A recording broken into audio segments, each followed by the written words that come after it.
Alors, avec l'aide de Dieu, on se retrouve pour notre cours de Henbet. Aujourd'hui, on continue, évidemment, on est Daf Yud Zayin. Voilà, on est dans la yeshiva de Tzemach Tzedek, de Natania, une yeshiva de Balei Tshuva. On est tous des Balei Tshuva, une yeshiva qui a décidé de diffuser la Chassidut, le Nigli aussi, mais un grand point mis sur la Chassidut. Ok. Donc, ce sont des matinées de Géoula.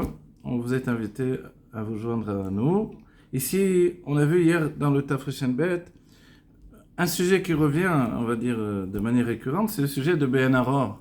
C'est-à-dire cette notion que la lumière, le kéli, le réceptacle, on a parlé du réceptacle essentiellement pour l'instant.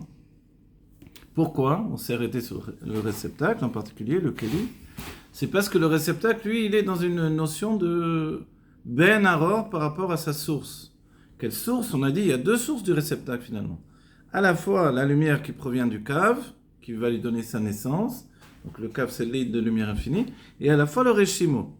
Et ce qui est étrange dans le Keli, dans le réceptacle, c'est qu'il est en fait Ben Aror par rapport aux deux.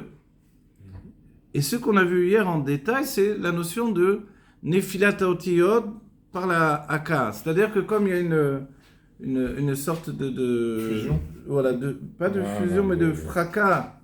Aka, je ne me rappelle plus comment traduire en français, le fait que les deux lumières vont se frapper l'une et l'autre, à la manière de deux étudiants qui étudient ensemble, alors ça va faire jaillir des étincelles, entre guillemets, c'est une image. Les étincelles sont des otiotes. Et ces otiotes elles-mêmes sont les otiotes des noms qui vont devenir la base même du Kli. À la fois, maintenant on va dire, oui, mais j'avais compris que les étincelles venaient du côté du Reshimo. Alors oui, du côté du Reshimo également, il y a cette notion. Et voilà, la notion, ça jaillit également du Reshimo comme des étincelles qui sont les étincelles qui sont les lettres en fait des noms divins, le Shem Kel dans le Chesed, le Shem Elohim dans la Gvura, etc. Ok. Qu'est-ce qu'on peut rapporter de plus pour résumer rapidement? Voilà, pour résumer rapidement, on peut dire que on n'a pas trop bougé de ce sujet-là, essentiellement, à savoir que le réceptacle, d'abord, c'est l'intention divine, puisque le réceptacle, au final, il va devenir notre corps, dans lequel va s'habiller l'âme divine. Donc le réceptacle, c'est lui le chidouche, c'est lui l'idée. Donc cette idée, ce chidouche du réceptacle, c'est la notion où, finalement, l'âme divine, qui est la lumière divine, va s'habiller dans le corps. Donc il faut que le réceptacle soit différent de la lumière. Alors comment on procède? C'est ça ce qu'il nous démontre. Comment procède-t-on pour faire que le réceptacle soit différent de la lumière? Alors première question, je vais dire, mais quelle est la différence que tu veux mettre en avant? Le sentiment d'appartenance que n'a pas la lumière. La lumière ne s'appartient pas. Il y a Mamar du Rabbi Bilav Mavet Lanetzar ou d'autres Mamarim aussi. Bon, on ne va pas les citer tous les uns les autres, magnifiques, qui souvent se basent sur la Henbet, justement, où il rapporte ce fait que la lumière, elle a le bitoul, elle a la soumission de sa source, en fait. C'est-à-dire que la source entraîne dans la lumière une soumission qui est son être tout entier. C'est-à-dire qu'elle ne se sent pas exister comme nous, on peut penser que nous existons à partir du corps, en fait, en tant qu'âme dans le corps. Mais la lumière, elle a un état d'existence qui est un état d'existence qui est non-existant, si on peut dire. Vous vous rappelez ce terme? Metziut Bilti Nimset. C'est-à-dire une existence qui ne se trouve pas là, qui n'est pas en fait. Oui, une existence non-existante. Alors nous, on a du mal à comprendre cette notion-là, si ce n'est dans des moments d'absence qu'on peut avoir à certains moments de notre vie, mais la lumière, elle porte ça en elle. Et elle a un désir profond, l'Itkalel Bimkora, de s'englober dans sa source. On va dire, mais alors, et le Rabbi nous fait remarquer, justement, c'est que si elle a un désir de s'englober dans sa source, c'est qu'elle n'est pas si non-existante que ça. Il y a même une notion de yesh, finalement. Bien sûr. Dans Chassidut, on dira, yesh mi sheoev. Il y a celui qui désire, qui aime. Si j'aime, alors, c'est-à-dire que je suis là quand même. Ouais. Donc il y a dans la lumière un côté comme ça. On va dire, et justement, dans le Keli, c'est comme si on avait corrigé cette situation-là. Sous-entendu, que malgré que le Keli, on peut le désigner comme le début de l'existence, etc., mais il y a dans le Keli quelque chose qui fait qu'il a peut-être un plus grand bitoul que la lumière elle-même. Mais c'est dit comme un chidouche, comme une nouveauté, une plus grande soumission. Mais qu'est-ce qui a entraîné ça? Et c'est là où on a étudié longuement. C'est le fait qu'il est déconnecté. Dans un sujet de Ben Aaron, sans aucune commune mesure, du côté du Rishimo.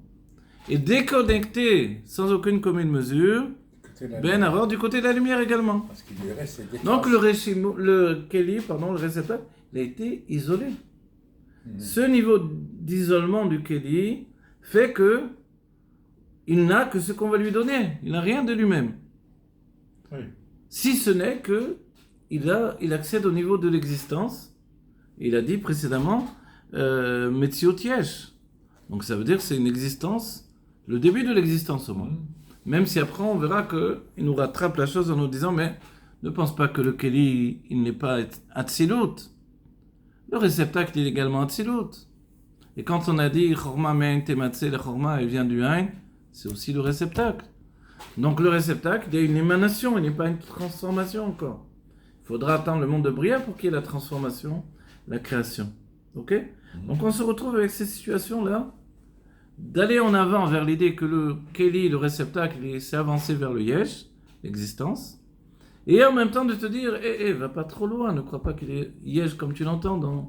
Tu es sur la balance, voilà. permanence. Donc en fait, tu te dis, ok, qu'est-ce que je dois comprendre en définitive? Que nous sommes dans le monde de Hatzilut, qui veut dire émanation. Et hier, dans le cours, on a vu que le Rabbi Rachab a insisté sur ça. Il n'y a pas en fait. L'émanation, c'est-à-dire que la lumière ne s'est pas transformée. C'est la même. C'est-à-dire, mais tout le chidouche du réceptacle, c'est qu'il y a, oui, une transformation. Il y a une transformation, il nous dit le Rabbi Rachab, non pas dans la maout, dans la nature profonde du réceptacle, c'est-à-dire dans sa source, mais dans sa naissance en fait. La transformation chez le réceptacle, elle vient de la naissance, ce qui le pousse à l'existence en fait. Ce qui l'exclut de sa source. C'est là où il est différent.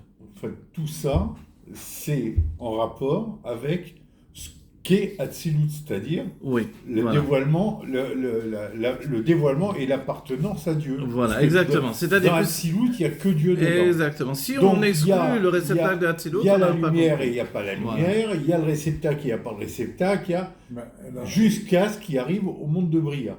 Voilà. Que là, on voit une existence apparaître. Beaucoup plus clairement, exactement. Voilà. D'accord. Donc il y a... C'est sûr que l'idée du Keli, c'est qu'on a forgé sa personnalité par la déconnexion avec, si on parlait d'un être humain, avec ses parents.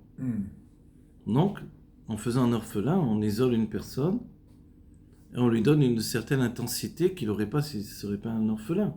Comme ça a été pour le Baal Shem Tov, par exemple. Le Baal Shem Tov, on se retrouve orphelin à l'âge de 3 ans, alors il y a chez lui une intensité particulière qui fait qu'il va devoir s'avancer de par ses propres forces. Même s'il a des tuteurs, des tzadikim nistarim qui s'occupent de lui, etc. Mais quand même, le choix de vivre avec eux, c'est son choix personnel. Donc, on a ici le fait de sortir, d'isoler un élément d'un milieu dans lequel il se trouvait.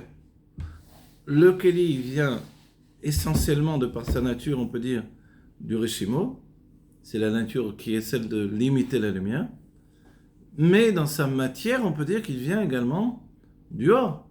Parce que tout ce qui règne dans le monde de Hatzilut, de la Hatzilut à la mode, c'est-à-dire l'émanation des mondes depuis le début, depuis Adam Kadmon, c'est la lumière, il n'y a pas autre chose.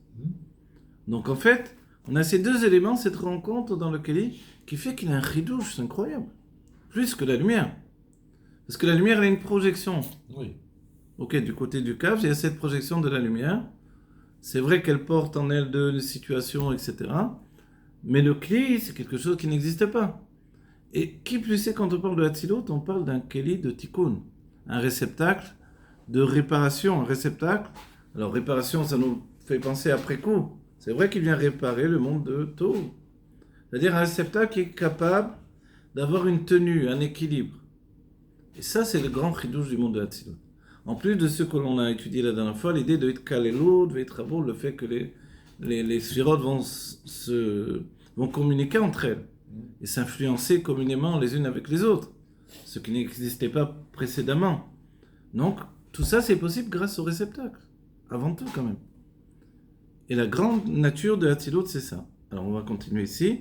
Mais kol makom hare em gam ken beprinat yesh mi'ain, mipnei she'en prinat gvul, She'enan aror legabe or ensof abli gvul, alors là, on parle de quoi? On a expliqué que les réceptacles, par rapport à la notion de Hatzmut, de l'essence, donc ils sont Ben Aror. Il nous dit toutefois, alors ils sont également le Prinat Yesh Mi'ai. Malgré qu'ils sont, enfin, en plus du fait d'être sans aucune commune mesure, ils sont quand même dans cette notion de Yesh Mi'ai. Pourquoi? Mipnei she'en Prinat Gvul, parce qu'ils sont dans un niveau de limite, she'enan aror legabe or ensof abli gvul, qui en fait, lui, est sans aucune commune mesure avec la lumière infinie. D'accord? C'est-à-dire que là, maintenant, il fait une comparaison. Il nous a donné sans arrêt des outils de mesure. C'est comme si on dit, je sais pas, tu vas apprendre à construire un immeuble, un palais, on va dire, c'est plus joli à entendre. Je vais t'apprendre à mesurer chaque chose. Tu fais pas comme ça au hasard, ça va s'écrouler. Tu dois mesurer. Si tu n'es pas capable de mesurer, ça marche pas. La même chose dans beaucoup de métiers, en fait. Quelqu'un veut être portraitiste dans la peinture. On vient me voir, moi je donne des cours de peinture, je dis, si tu veux vraiment faire un visage qui soit parfait dans la ressemblance, alors tu dois mesurer. C'est-à-dire, il y a celui qui mesure réellement avec une règle et les mesures, etc. C'est un peu archaïque. Il y a celui qui a un œil qui sait mesurer. Mais si tu perds une mesure, tu perds la ressemblance. C'est-à-dire, ce qui nous rend ressemblants quand je reproduis un visage au crayon ou ce qu'on veut, à la peinture, c'est que j'ai pris la mesure, par exemple, entre les deux yeux. Quel écart entre les deux yeux? Entre l'oreille et l'œil de droite, entre l'oreille et l'œil de gauche, la taille du front, tout ça, ces mesures que je vais prendre exactement, elles me font la ressemblance. Donc, sans mesure, dans tous les métiers du monde, un couturier a la même chose, évidemment. Il nous fait un vêtement trop court, un vêtement trop long, etc. C'est pas à ma taille. S'il n'y a pas de mesure, en fait, j'ai tout manqué. J'ai manqué quoi? J'ai manqué le but escompté, on va dire. Donc ici, le Rabbi Rachav, il nous prend des mesures sans arrêt. Nous dire, mais dans mon métier, si on peut dire, d'étudiant en Elokut, en divinité, ou d'enseignant en divinité, je dois mesurer sans arrêt. Donc c'est pour ça qu'il nous rapporte depuis le début qu'on a étudié, sans aucune commune mesure par rapport à ça, sans aucune commune mesure par rapport à ça, sans aucune commune mesure. Après je vais dire, bon, c'est par rapport à tout, quoi. Il dit, oui, mais tu vois que c'est différent. Qu'est-ce qui est différent? Ici, il nous a dit, il nous dit en fait, mais kol makom toutefois, le toutefois, il apporte une différence, forcément. Sinon, il ne dirait pas toutefois. Quand je discute et je dis, toutefois, malgré que je suis de ton avis, toutefois, il y a quand même un détail que tu n'as pas pris en compte. Bien sûr. Ah, donc il nous dit, mais kol makom. Donc toutefois, c'est-à-dire que malgré tout ce qu'on a dit, ok, on a compris que le réceptacle des Ben Aror, il est sans aucune commune mesure par rapport au Eshimo, par rapport à la lumière. Alors là, il doit nous dire quoi? Alors il dit, Areu gam ken beprinat yesh mi'ain, mipnei she'en. Tout à coup, il remet dans le panier, si on peut dire, le yesh mi'ain. Le yesh mi'ain, c'est qu'il y a une source qui est tellement élevée que ça donne que l'apparition de l'existence de ce niveau-là, c'est comme yesh mi'ain. Donc, qui est-ce qui est yesh mi'ain ici? Le keli, le réceptacle. Donc, yesh mi'ain, vous vous rappelez ces notions, ex nihilo en latin. Ouais. Né à partir du néant. On va dire, mais il n'y a pas de néant là, on parle de Elokut. Alors, on dit quand même yesh mi'ain. On a dit, quand c'est Ben Aror, sans aucune commune mesure, on peut le traduire de cette manière-là également. C'est yesh mi'ain. Mais il y a bien. Il va nous donner un terme. Je ne sais pas si on a déjà vu, mais on va le voir quoi qu'il en soit. Il nous rapporte un terme qui dit Ayesh tofes makom etzel ha'ain. L'existence tient une place dans le néant. Bon, ça va peut-être vous embrouiller si on étudie ça maintenant. Mais quoi qu'il en soit, on va aller continuer. On va s'attacher au texte pour finir ce pérec-là. Alors, Mekol makom areu, gam ken beprinat yesh mi'ain mipnei she'en prinat gvul. Donc, il nous a rajouté un élément. Il est également yesh mi'ain, en plus de ça. Pourquoi? Parce qu'il est dans un niveau de gvul, de limite. She'enan aror legabe aor ensof abli gvul. Parce que le gvul, la limite, elle est sans aucune comparaison par rapport à la lumière infinie, qui n'est pas de gvul elle-même. Elle est infinie. Ok, on va dire d'accord, ok. Veitavutan ou bederer enara. Et leur naissance au réceptacle, elle est d'une manière de enara, sans aucune commune mesure. Veyoter, Mashen Aror Asiya Legabe Atzilut. Et maintenant, il rapporte quelque chose qu'on avait vu précédemment. Je ne sais pas si vous vous rappelez. Il y a des mondes différents. Il y a le monde de Atzilut, qui est le dernier monde de l'émanation des mondes. Et il y a le monde de Asiya, le monde dans lequel on se trouve. Asiya a aussi toute une part du monde de Asiya qui est spirituelle. Okay? Nous sommes dans la dernière partie du monde de Asiya, celle où la conscience oblige la matérialité. D'accord ? C'est-à-dire que si on enlevait de Yehudi, juif, la conscience de la matérialité, autour de nous, peut-être qu'on aura encore la forme, comme dans le monde de Yetzira, où on peut voir des lacs, des palais, ce qu'on veut, des arbres, mais y a pas, on peut rien toucher là-bas. Ici, en plus de voir, on touche. Donc la vision s'est renforcée, mais en plus on a donné un autre élément, le rouge, le sens du toucher. Donc on peut dire de la réalité. Je suis convaincu de la réalité de tout ce qui est dans notre monde. Donc c'est un élément qui a été rajouté, où l'âme s'est préparée à ça, mais malgré la préparation, on n'y arrive pas. Elle s'est préparée dans le monde spirituel de Asiya, mais pour passer le cap de la sensation de l'existence, elle doit s'habiller dans le corps. Et lui va provoquer un changement de nature dans l'âme, au moins la partie de l'âme qui est en rapport avec la sensation physique, les sensations physiques. Il nous a rapporté ça au début du livre, on fera de temps en temps un retour en arrière. Alors il nous dit, c'est là où je vous ai dit le passage un peu compliqué à vous expliquer. Alors je traduis déjà, car enfin, Akelim d'Atzilut, les réceptacles de Atzilut, Nasim deviennent Naran Lebia, Nefesh, Ruach, Neshama, des mondes de Bria, Yetzira, Asiya. Qu'est-ce qu'il nous a dit juste avant, précédemment? Il nous a dit que Atzilut, regardez, Veyoter Mashen Aror, Legabe Atzilut, c'est-à-dire que le monde de Asiya, il est encore moins, sans aucune comparaison par rapport à Atzilut, que le monde de Atzilut par rapport à la lumière infinie. Vous vous rappelez, on avait vu ça au début. Donc cette définition-là, c'est pour nous dire que un monde et un autre monde, quel que soit le niveau d'immatérialité du monde de Atzilut, c'est quand même un monde. Donc le monde de Asiya, de Asiya, ça lui parle. Asiya, ça veut dire l'existence matérielle, dans le dernier niveau du monde de Asiya, le globe terrestre, on va dire. Ok.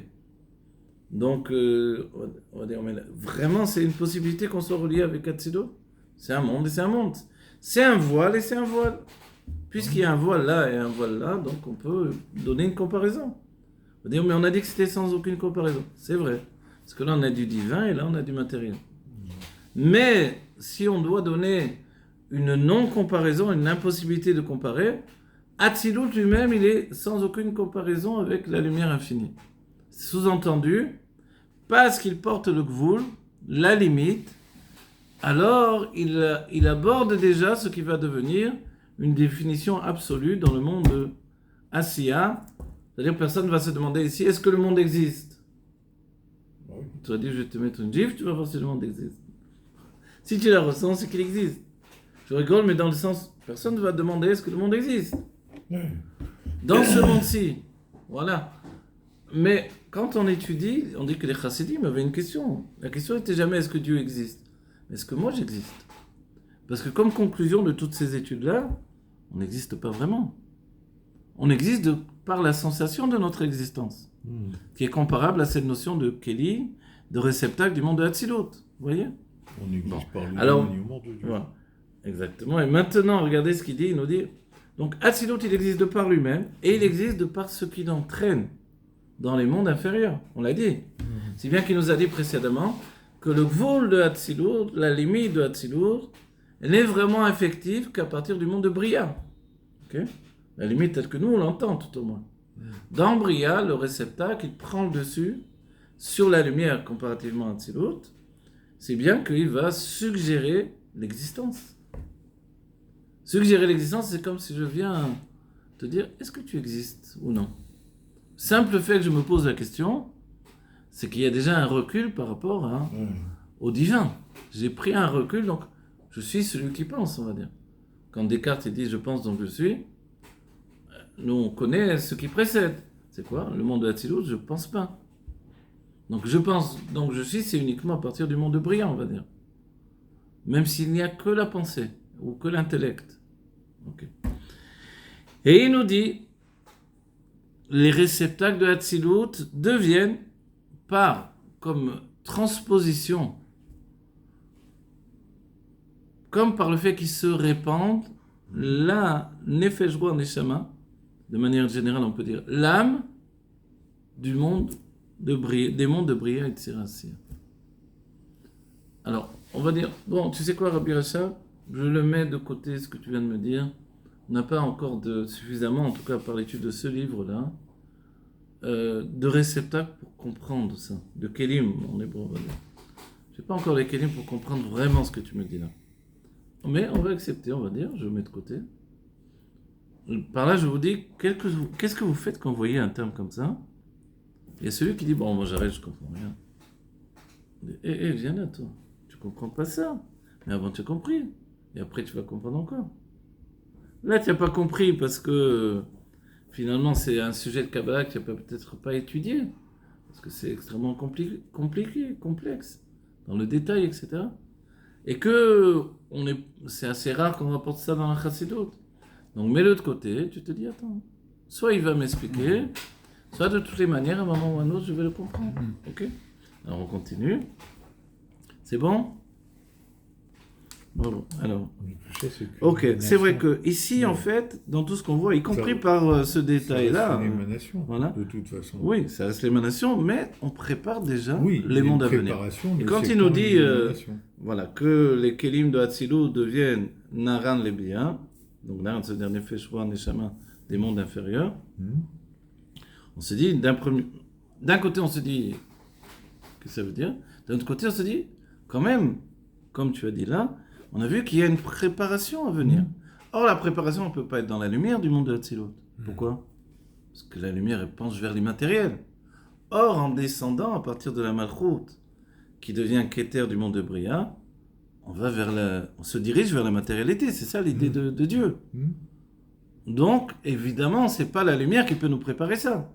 Donc, la lumière, si on nous dit que la lumière, elle devient la Neshama des mondes inférieurs, on va dire, mais ça va entraîner la non-existence.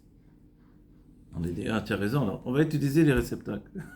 Alors là, oui, ça va nous entraîner vers l'existence.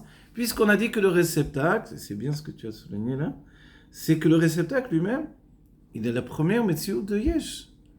Il a la première existence de Yesh. Alors, je ne sais plus comment dire en français, mais d'abord.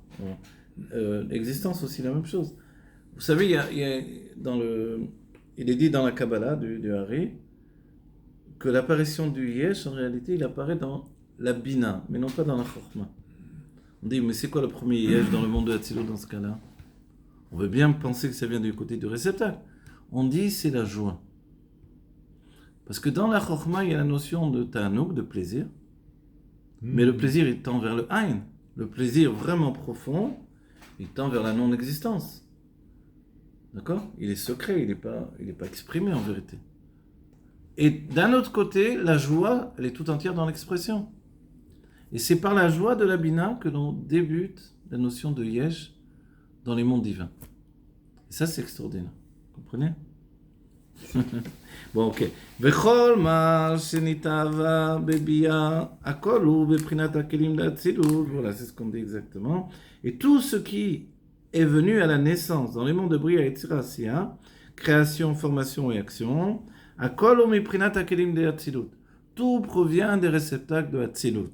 C'est-à-dire qu'il n'y aurait pas eu les réceptacles de Hatzilut, il aurait été pas juste improbable, mais impossible de donner naissance au monde de Bria et Sirassia. Parce que même si c'est la Malchut, qui est le dernier niveau, on l'a vu dans le début quand on a commencé à étudier, qui est le dernier niveau du monde de Hatzilut, et elle est, on a dit, Ben Hara par rapport au monde de Hatzilut lui-même, d'un certain point de vue. Mais d'où elle a cette force-là de générer l'existence? Alors qu'il n'y a pas d'existence encore. Il y a juste une émanation, on a dit. Il L'émanation, c'est une continuation de la lumière, Exact. sans aucune transformation. C'est de ça dont on parle. Mais il y a quand même eu le contact avec le Rishimo. Alors, le contact avec le Rishimo, compte tenu que le Rishimo, il a naissance à quelque chose. Voilà, il a le plan de la création. Donc lui, il oblige, d'un certain point de vue. Il y a un terme en hébreu, mechouyav hametziut. Dans la Chassidut, évidemment, on le retrouvera ici aussi. Mechayev ou mechouyav, il oblige l'existence. Voilà, c'est une préparation à l'existence. C'est le Rishimo. C'est lui qui habille la lumière. Voilà. C'est pour ça qu'il pousse le Kéli à devenir une existence. Et pour ce faire, il le déconnecte. On a dit. Il ne sait pas. Voilà. Il y a des situations où on fait ça aussi dans les mondes, je ne sais pas, pour faire qu'une personne soit plus puissante, on la déconnecte de tout. Donc elle n'a plus, comme une personne, on l'isole totalement et est obligée de s'en remettre à ses forces intérieures. Si tu et elle devient plus puissante. Si tu l'isoles, il n'y a plus d'influence. Si tu l'isoles, il n'y a plus d'influence. Mais quand tout à coup, elle s'est construite, tu peux lui donner une influence. D'accord, ok. Voilà. Oui. Et comme ça a été fait pour faire des guerriers particuliers dans certains mondes ou pour faire des êtres à partir.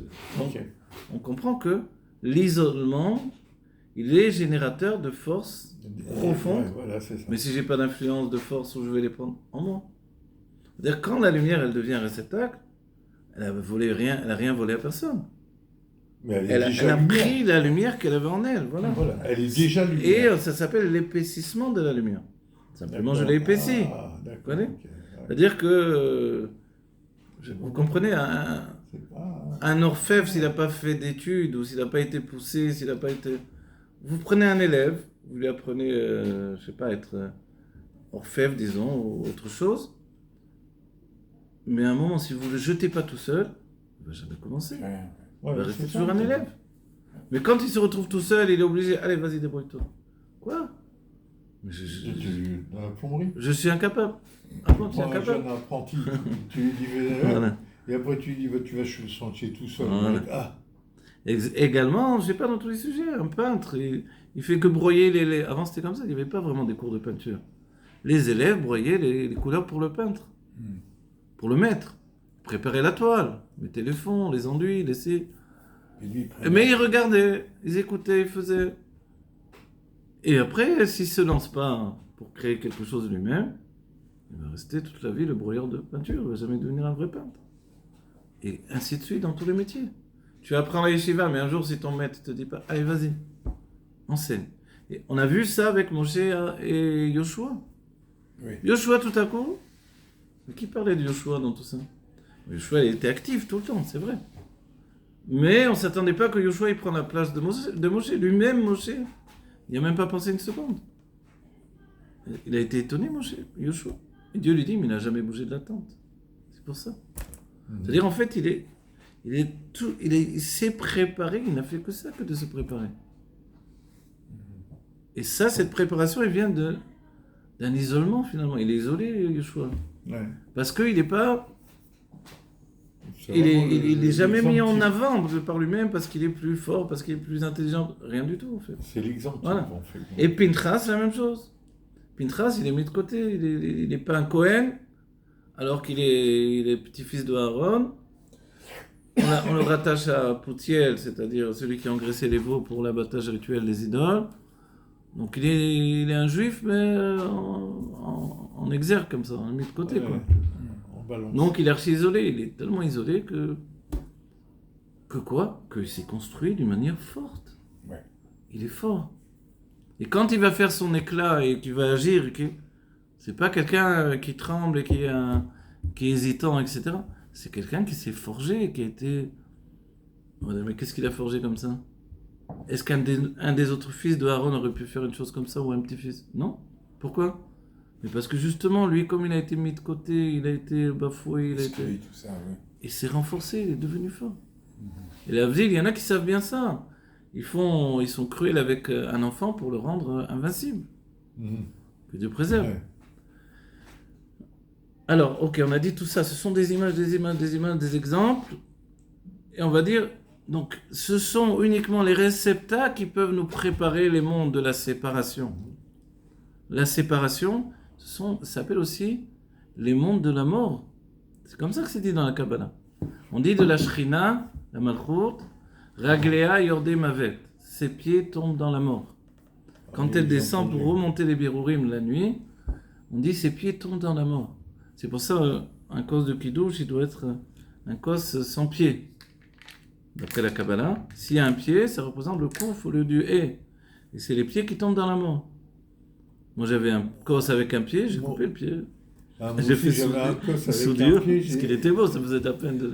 Les cosses avec les pieds, je m'en sers plus du tout. Voilà. Ou alors, sinon, tu peux faire couper le pied. J'en ai acheté un en argent. Tu fais couper le pied, tu bouges le trou. Moi, on m'a offert un cos en argent avec Melech HaMashiach. C'est Rafizem qui m'a offert ça. Ouais. Donc, ça veut dire quoi, Raglei Yordemavet? Pourquoi il y a la mort tout à coup? S'il y a la vie, il y a la mort. Tu n'es pas vivant, donc tu t'appartiens pas. Donc tu profites de l'immortalité divine, de l'infini divin. Tu n'es pas une existence. Mais si j'existe, tu existes, tu commences, comme les sages ont dit, l'enfant vient au monde, il commence à mourir. C'est, tac, le compte à rebours est commencé. Ça fait peur, c'est affreux de dire ça. Mais comprends-le dans l'idée de tout ce qui vient à la naissance a des chances de devenir mortel en fait. De s'épuiser, de perdre ses forces, de se désagréger. Donc, et c'est pour ça que le passage, je vous l'ai rappelé souvent, Yamutu velo bechorma. Dans la chorma de Hatzilut, on ne peut pas mourir là. Pourquoi? On a dit qu'il n'y a même pas les réceptacles sont nés la mime, ils sont comme effacés. C'est-à-dire que la chorma ne se sent pas exister comme on l'entend nous.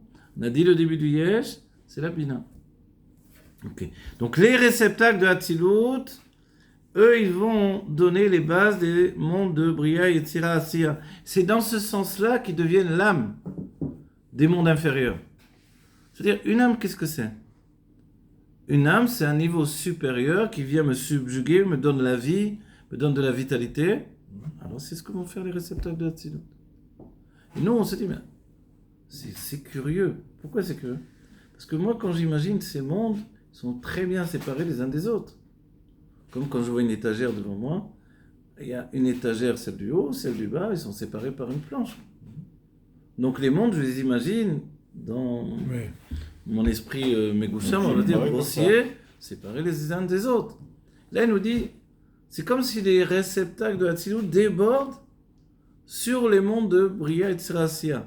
Mais comme ils sont de la lumière, malgré qu'on a dit qu'ils étaient des réceptacles, et on dit, ils sont des réceptacles, oui, pour le monde de Bria, mais pour le monde de Yetzira, de Asiya, ou même de Bria, non, je reconnais. Ils sont des réceptacles, oui, pour le monde de Hatzilut, mais pour les mondes de Bria et Yetzira, Asiya, ils sont de la lumière. Oui. Comprenez? Oui. Il y a une image où on dit, les pieds des anges sont plus grands que le monde inférieur. On dit, les sandales, le dessous de la sandale des anges, c'est une image des sages pour nous donner des comparaisons.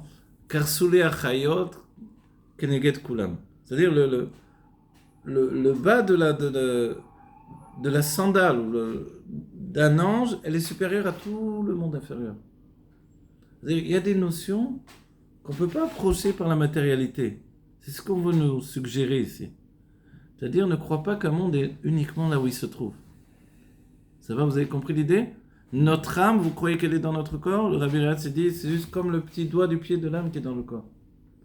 Et quand on nous dit, par la Hamida, tu montes dans le monde de Hatzilut, la personne dit, je rigole bien, moi, tu sais ce que je pense dans la Hamida? On peut penser à ce que je vais manger, et n'importe quoi. Hein, quel rapport avec le monde de Hatzilut? Qui me dit que je suis monté dans le monde de Hatzilut avec toutes ces pensées que j'ai? Et la réalité, c'est que tu es déjà dans le monde de Hatzilut. Il y a une part de ton âme qui est déjà dans le monde de Hatzilut. Ce que l'on te demande dans ta tefila, c'est d'être mitkacher, de t'attacher avec cette part de l'âme qui est dans le monde de Hatzilut.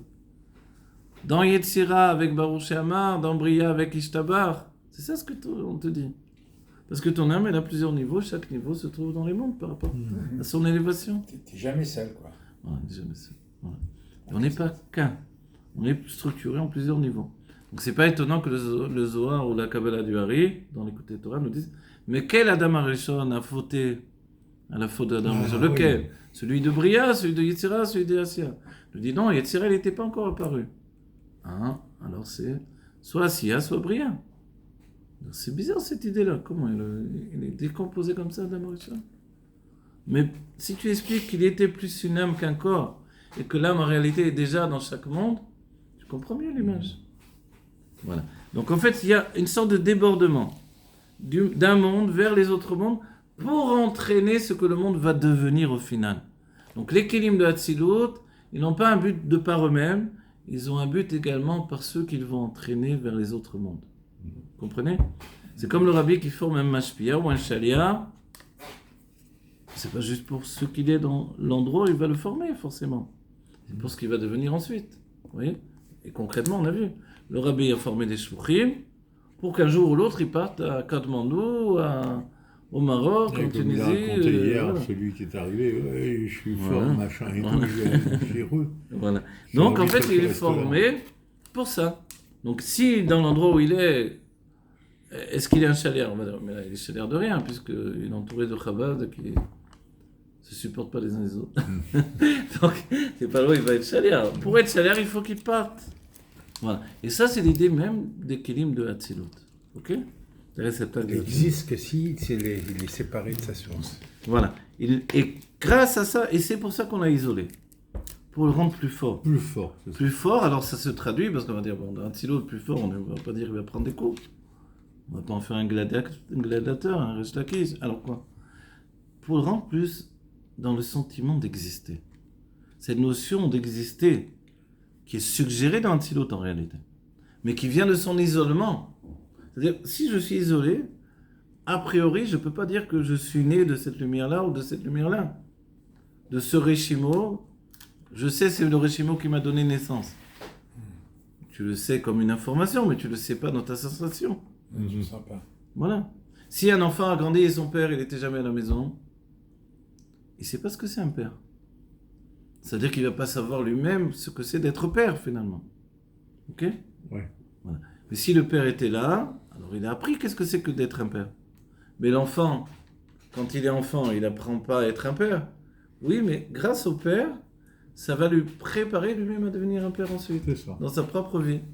Donc c'est comme si on est passé du monde de Hatzilut au monde de Bria, etc. Et comme ça ne s'arrête jamais. Ce que Dieu il fait, c'est le miracle de la vie en fait. Ok. Et c'est magnifique. Vechol machenitava bebia akol ou miprinata kelim, et tout ce qui parvient à l'existence, tout ce qui existe dans le monde de Bria et Tzirasia, tout vient des réceptacles, des Hatzilut, des Iyu vegarmoi chad livro.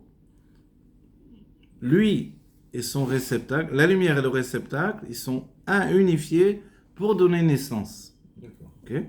Donner naissance aux ça dans le monde de Bria. Naissance, c'est Bria. Vous voyez, nous, on doit fonctionner comme ça. Naître, c'est le monde de Bria. Naître, créer, c'est le monde de Bria. Okay. Former, dessiner, le monde de Yetzira.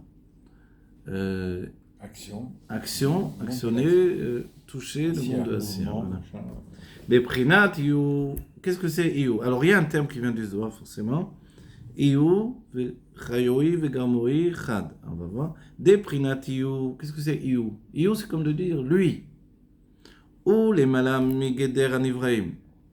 Lui, c'est quoi? C'est l'influence de la lumière elle-même qui est dans un niveau qui dépasse même la lumière qui va s'habiller dans le réceptacle. Cette lumière elle-même, donc qui est on va dire le cheminement de la lumière de Dieu, laquelle va pousser la lumière à s'habiller dans le réceptacle, si on peut dire, c'est un terme qu'on a utilisé. Alors, en réalité, elle est au-dessus, Migeder Anivraim. Elle est au-dessus de la limite de l'existence.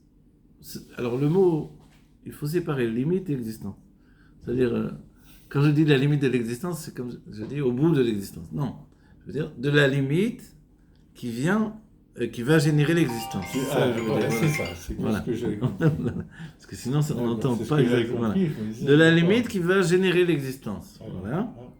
Ok. Donc, c'est-à-dire que la lumière qui se profile depuis l'émanation des mondes et qui va venir également dans le monde de Hatzilut mettre en place toutes ces notions de Sphirot, Kelim, Or et Kelim réunis, elle est en fait au-dessus. Migeder Anivraim, c'est-à-dire au-dessus du monde de Bria, en fait. C'est ça ce que ça veut dire. Il n'y a pas de créature qui peut naître de ces de cette lumière-là. Au Prinat Garmoi, et par contre, le niveau. Alors, il n'a pas dit par contre, mais il dit, mais le niveau de Garmoi. Non, il n'a pas dit mais non plus. Et le niveau de Garmoi, j'essaie d'être précis. Qu'est-ce que c'est Garmoi? Alors, c'est en fait le réceptacle. Ou ma shebe Prinat Shayachut El Anivraim. Par contre, lui, on va dire, qu'est-ce qu'il a fait là, le Rabbi Rachab? Au lieu de dire Keli à nouveau, il a substitué le mot Keli par un terme qui vient des Zohar, Garmoi. Au lieu de dire lumière, il a dit Iou. À lui. Mais voilà, lui, alors c'est pas la lumière qui est qui s'habille dans le réceptacle. Non, celle-là, elle s'appelle Chayoi. D'accord? C'est le petit lexique. Bon, mais peu importe pour vous. C'est comme si on venait de dire le réceptacle de nouveau. Mais pourquoi il interchange le terme? C'est qu'il veut rajouter quelque chose, forcément. Ok. Donc, en tout cas, il nous a fait une confrontation entre l'existence des créatures et ce qui n'est pas encore apte à l'existence. C'est seulement le Garmoi. Et c'est là où on doit nous s'interroger sur le sens de Garmoi. Qu'est-ce qu'il veut? Je vous ai traduit Keli réceptacle. Mais le mot Garmoi, il veut dire aussi pour moi. Garmoi, c'est comme de dire pour moi. Qu'est-ce qu'il dit pour moi? C'est le réceptacle qui peut dire pour moi. Pour moi, avec moi, dans moi. Ça, c'est la notion de Garmoi. Ce nom, il veut dire ça. Alors, on ne peut pas l'attacher à la lumière. La lumière, elle est la lumière la plus profonde, infinie. Elle ne dit que Iou. Lui. Qui c'est lui? Mais c'est Dieu. Et toi, tu n'existes pas. Moi, je n'existe pas. Si Dieu, il tend la main, je suis là. S'il tend pas la main, je ne suis pas là. Vous voyez? Cette notion. Si on peut dire, évidemment, compte tenu que Dieu n'a pas de... Au Prinat Garmoi, oh, Ma, c'est Prinat Shayachut El Anivraim. Donc le Garmoi, c'est une notion de se sentir appartenir à soi-même. Okay? Cette sensation d'existence, dans Hatzilut, elle uniquement peut établir un lien avec les créatures. וכמו שכתוב מקום אחר דבחינת איור שמתייחד עם גרמואי, ובבחינת בלי מספר, ובבחינת גרמואי, ובבחינת מספר, il nous dit, comme l'on a vu précédemment, où il nous dit que, non, dans un autre endroit, donc c'est dans dans le livre Samervav certainement, le fait que dans Iou, ou même, voilà, Iou, là, il n'y a pas de mispar, il n'y a pas de chiffre. Quand on parle de cette lumière-là, qui est de l'ordre de Iou, c'est-à-dire qui désigne, lui, en fait, uniquement en désignation de l'influence de Dieu, divine, ou de l'émanation de la lumière divine, il n'y a pas de mispar en réalité. On ne peut pas dire ni 1, ni 2, ni 3, ni 10. Tandis que dans le Garmoi, la notion de se sentir appartenir et de générer l'existence ou de ressentir l'existence, forcément, il y a un mispar, il y a un nombre. 1, 2, 3, 4, jusqu'à 10. Il y a une mesure. Voilà. Ça il n'existe voilà. pas. Vegam, donc c'est ça qui nous prépare au monde de Bria. Vegam et Arat Prinatius et Aliede Garmoi, mais voir Sham Diesh Lomar Sheo Beprinat Mispar. Et il nous dit, et même dans le Iou, dans cet état de la lumière, là, pour l'instant, ils utilisent que le terme Iou. Après, il va intégrer aussi Chayoi, qui lui veut dire la lumière qui est en relation avec le réceptacle.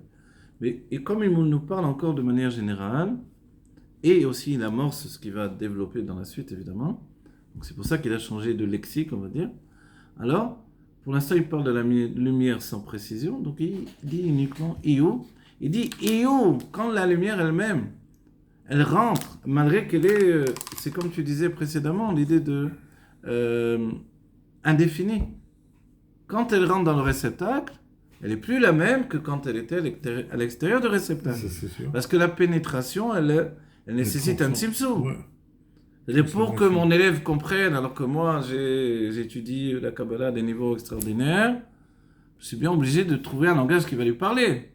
Donc, je mets de côté tout mon plaisir personnel pour me mettre en relation avec lui. Ouais. On a de la chance d'étudier à un niveau qui peut à la fois donner du plaisir à l'enseignant et aux élèves. C'est magnifique. Mais habituellement, ce n'est pas forcément de ce côté-là. Okay. Donc là, dans ce cas-là, il nous dit, tout à coup, elle a un mispar. C'est-à-dire le niveau de Chayoui, non pas Chayoui, il est de Iyu, qui est encore supérieur. La lumière elle-même, quand elle pénètre dans le réceptacle, elle a tout à coup un mispa. Et là, c'est vrai qu'il nous donne l'idée de lumière indéfinie, comme tu l'as dit assez souvent. Ok. Il nous dit, au prinat garmoï, au prinat amispa. Et le chiffre, c'est tout à fait le garmoï, c'est-à-dire le réceptacle. וגם הערת בחינת איור שעל ידי גרמואי מבואר שם יש לומר שהוא בבחינת מספר, שזהו שיעור קומה שיוצא בראשית. C'est quoi le מספר? Il nous dit, de quoi on parle ici? C'est le שיעור קומה de יוצא בראשית, c'est-à-dire c'est la mesure investie dans la création par le biais de Zeir Anpin, les sentiments du monde de Hatzilut, qui sont Chesed, Gvura, Tiferet, Netzach, Yesod, Malchut, jusqu'à Malchut, vont devenir Yom Rishon, Yom Sheni, Yom Shlishi. Et ça nous dit quoi? Mais ça nous dit la mesure. La mesure d'énergie générée ou de lumière investie dans le premier jour, qui contient en réalité tous les autres jours, c'est Chesed, la générosité, qui est une force, un tokef, une force d'influence, on a dit, ne serait-ce que dans le réceptacle. En réalité, le chesed, il est attaché à la chokma, il représente la chokma, la sagesse divine. Donc cette générosité, elle porte en elle la sagesse divine, laquelle est appelée koharma, la force d'humain, c'est-à-dire le matériau originel de la création. Ça, c'est expliqué dans le Sefer Yetzirah, puis au jeu du Ravad ou des autres tzadikim. Et à partir de là, on n'a qu'à rajouter dans l'existence, mais il y a un noyau d'existence déjà. Oui. Mais si on a rajouté, c'est qu'on a donné une mesure. Et cette mesure, on va la dupliquer. Comment on dit? Dupliquer. Voilà, la tripler, voilà, ce qu'on veut, pour obtenir tous les jours, avec la mesure attribuée à chaque jour. Il est évident que la mesure qui est nécessaire pour suspendre les méorotes, donc les astres, ce que l'on voit, le cosmos entier, elle n'est pas la même mesure que pour le brin d'herbe dans le fond de la vallée. C'est autre chose. Ici, il faut une grande précision. Là-bas, il faut une précision, mais une force infinie également. Exactement. Mais Dieu a fait les deux, à la même mesure. Voilà. C'est la mesure. Voilà. Mais c'est pas le même jour. Ah, c'est pas le même jour, c'est-à-dire, c'est pas la même mesure de sentiment. D'accord. Oui. Donc, quand on un jour, il faut la Gvura, un jour, il faut le Chesed, un jour, il faut Tiferet. On voit que c'est pas pareil. Yom Shlishi, pas même Kitov, on dit. Le troisième jour de la semaine, c'est 2 fois Kitov, car la chose est bonne. On voit nous-mêmes. Yom Rishon, on a enregistré le cours, je l'ai effacé parce qu'on est crevé. Le premier jour de la semaine, on n'a pas l'énergie parce qu'on est dans le potentiel de tout ce qui va venir. On n'est pas encore dans le développement. Il faut attendre le deuxième jour pour que le développement se mette en place. Et le troisième jour, on est un peu plus efficace. Et voilà. Tu as rajouté quelque chose là, tu as fait une allusion à la création du monde. Et oui, c'est de ça dont on parle. Ouais. Yotzer Bereshit, c'est ça. On comprend ces mesures, ça, mais quand même on a un petit truc, parce que ces mesures, ils sont venus quand? Alors, on va voir, c'est une bonne question. Bravo. Que Dieu te bénisse. Alors, Vegam, c'est une bonne question. Il vaut mieux rester sur une bonne question, sur une mauvaise réponse. Surtout sur une réponse. Non, en courant, je vais te jeter une réponse. Ok. Vegam, si je peux, je réponds.